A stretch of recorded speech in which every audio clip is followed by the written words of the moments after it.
السلام عليكم ورحمة الله وبركاته. ازيكم عاملين ايه؟ ان شاء الله تكونوا بخير. النهاردة يا جماعة هنعمل تحلية سهلة جدا وبسيطة واقتصادية خالص وبتتعمل في 5 دقايق. انا هنا بس مزيناها كده بشربات الفراولة. هو بيدي طعم حلو جدا. لو حد مش حابب طبعا بيحط عليه مكسرات او بيخليه كده، مش بتفرق يعني. ولكن شربات الفراولة بيدي طعم حلو جدا. هنبدأ كده بقى في المقادير. انا معايا كيلو من اللبن، هحط عليه 6 معالق من السكر،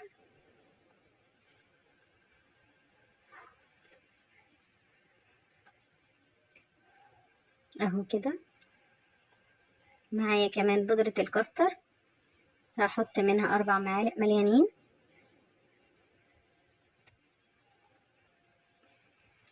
هخلطهم بقى كده كويس بعد ما حطيت نشا الكاستر، هخلطهم كويس بقى.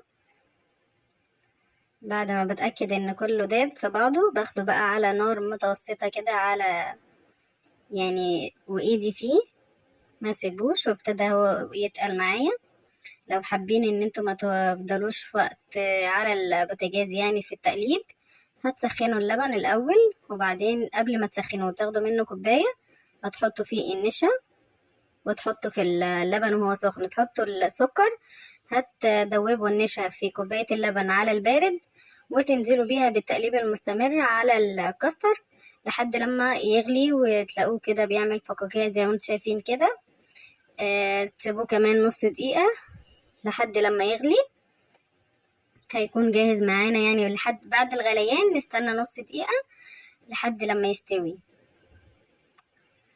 لكن انا عملته كله على البارد علشان هو كده بيديني يعني شكل احسن، وبيكون كريمي اكتر وبيكون جميل جدا، ان شاء الله يعجبكم. بعد ما ابتدى يغلي كده معايا انا سبته نص دقيقة. بعدها جبت بقى اطباق كده وهبدأ اني احط فيها. انا بس بخلطه كويس علشان ما يعملش قشرة معايا في قبل ما اغرفه يعني. وهبدأ كده اني احطه في الاطباق. طبعا الكمية ديت بترجع لكم، يعني لو انتوا شايفين ان الطبق ده كبير انا مش مليه على الاخر يعني، فبتحطوا في اطباق اصغر او مش بتملوها زي ما انا عملت كده. الكيلو يا جماعة عمل معايا 5 اطباق اهو بالشكل ده. بعد ما برد حطيته في التلاجة طبعا.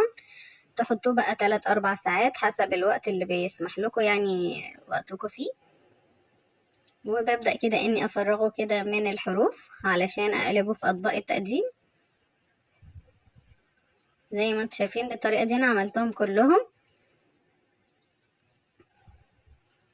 بس بفرغ بينه وبين الطبق بس، وبعدين بقى احطه في طبق التقديم بقى اقلبه كده فيه اهو. وهزينه بشربات الفراولة زي ما قلت لكم في الاول. ممكن اي نوع شربات يعني، لو بتفضلوا نوع معين مش لازم الفراولة، ولكن الفراولة بيكون افضل حاجة معاه.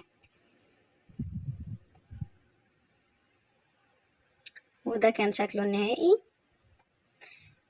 يا جماعة دي تحلية سهلة وبسيطة، وطبعا في الصيف ده بيكون حلو قوي ان الواحد يعمل حاجة باردة.